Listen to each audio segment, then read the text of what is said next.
భద్రాద్రి కొత్తగూడెం జిల్లాలో హైటెక్ దందా వెలుగు చూసింది. బెండలపాడు గ్రామంలో మిర్చి కాటాను రిమోట్ కంట్రోల్తో నియంత్రిస్తూ వ్యాపారులు హైటెక్ మోసానికి పాల్పడ్డారు.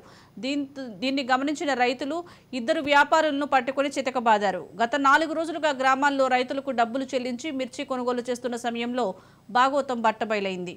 విషయం తెలుసుకున్న చండ్రగొండ పోలీసులు అదుపులోకి తీసుకుని స్టేషన్కు తరలించి విచారణ చేపట్టారు. వాళ్ళు బోరెం తీసుకొని వచ్చారు.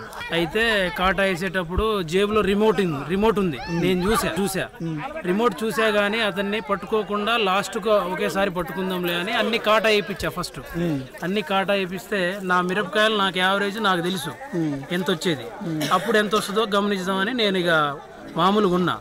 అయితే లాస్ట్కి నాకు 20 క్వింటాలకి టోటల్గా రౌండ్ ఫిగర్ చేశారు. ఈరోజు 20 క్వింటాలకి రౌండ్ ఫిగర్ చేయగానే నాకు అనుమానం వచ్చిందన్న, మరి నీ దగ్గర ఏదో ఒక ఆయుధం ఉంది, నా 20 క్వింటాలు కాదు నా మిరపకాయలు, నీ దగ్గర ఆయుధం ఉన్నది తీసి చూపెట్టు సంతోషంగా, ఇందులో నిన్ను కొట్టము తిట్టము, నువ్వు ఒప్పుకో అని నేను అడిగా. అయితే అతను నా దగ్గర ఏం లేదని చెప్పాడు. ఒకసారి చెక్ చేస్తే అవతలకి పడేశాడు నా ముందే. పడేసిన తరువాత నేను నిన్ను ఏ ఒక్క మాట కూడా అనని చెప్పి వెహికల్ నేనే ఆ లోడ్ బండి నాకు డ్రైవింగ్ వచ్చు కాబట్టి లోడ్ బండి తీసుకొని ఏబిర్జీ కాటాకి వెళ్ళిపోయా. దామర్చర్ల ఏబిర్జీకి వెళ్తే నాకు ఆ వెహికల్ కూడా కాటా తెలుసు. 2 బండ్ల మిర్చి ఈ కళ్ళంలో 2 బండ్లు అయినాయి నా మిరపకాయలు.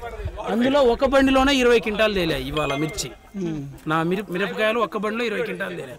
నా రాశి మొత్తాన్ని 20 క్వింటాలు చూపెట్టారు. ఈ రోజు రిమోట్ కంట్రోల్ తోని కాటా మోసం చేసి నన్ను ఈ రోజు 1,50,000కి మోసం చేశారు.